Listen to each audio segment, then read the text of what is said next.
Some of you have been training for a while and starting to feel beat up from it.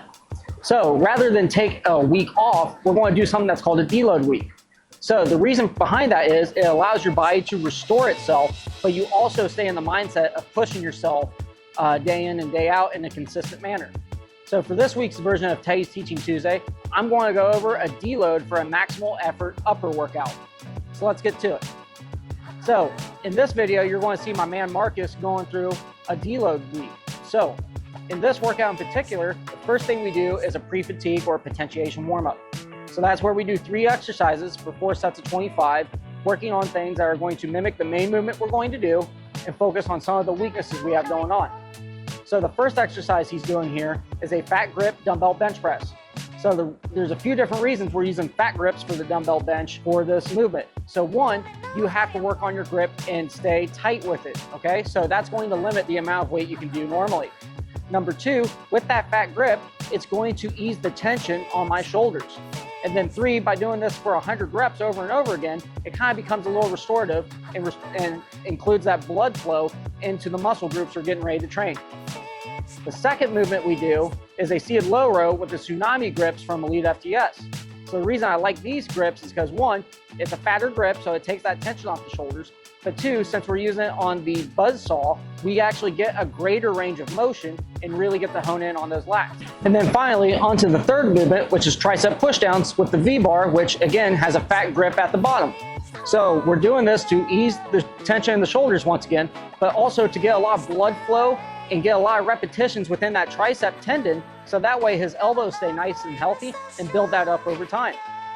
So now that we're done with that potentiation warm-up, we're going to move to the main movement, which is, this is the key thing when deloading.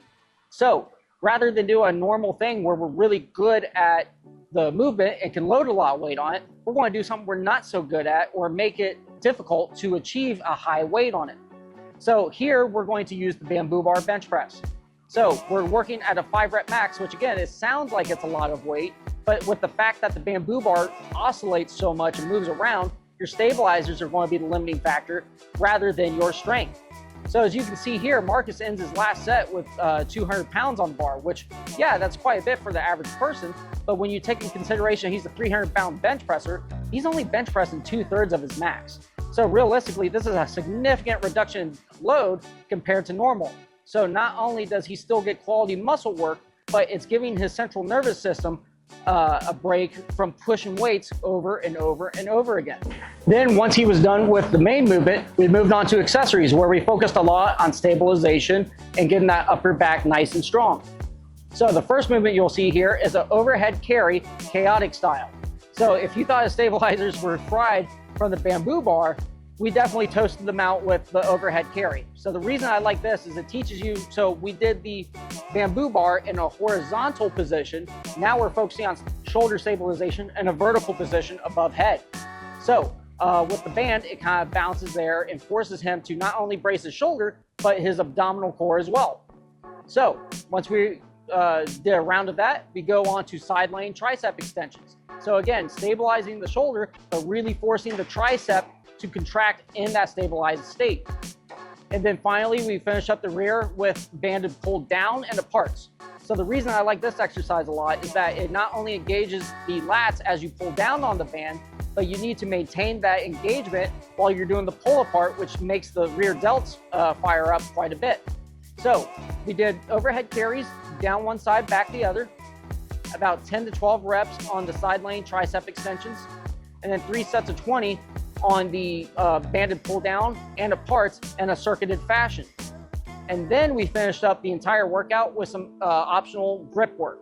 So as you can see here, I like doing it on the barbell with a wrist roller. So that way your shoulders are pretty fried from all the other stuff. So now we just get to focus solely on the grip. So the barbell sleeve can be a fat thing to grip onto and cause you to make your grip work a lot stronger, but also by making the barbell go forward and backwards, we get to work on the wrist flexors and extensors at the same time. So some of you are looking at this thinking that's quite a bit of work, and it was, but realistically, we still got it done in 45 to 50 minutes, including the wrist roller. So that's why this is not only a good deload mentally, but you still get a lot of blood flow in. It's not a ton of time. So I hope you guys enjoyed this version of Teddy's Teaching Tuesday. If you have any other questions for your strength training needs, please visit the website agogeperformance.com.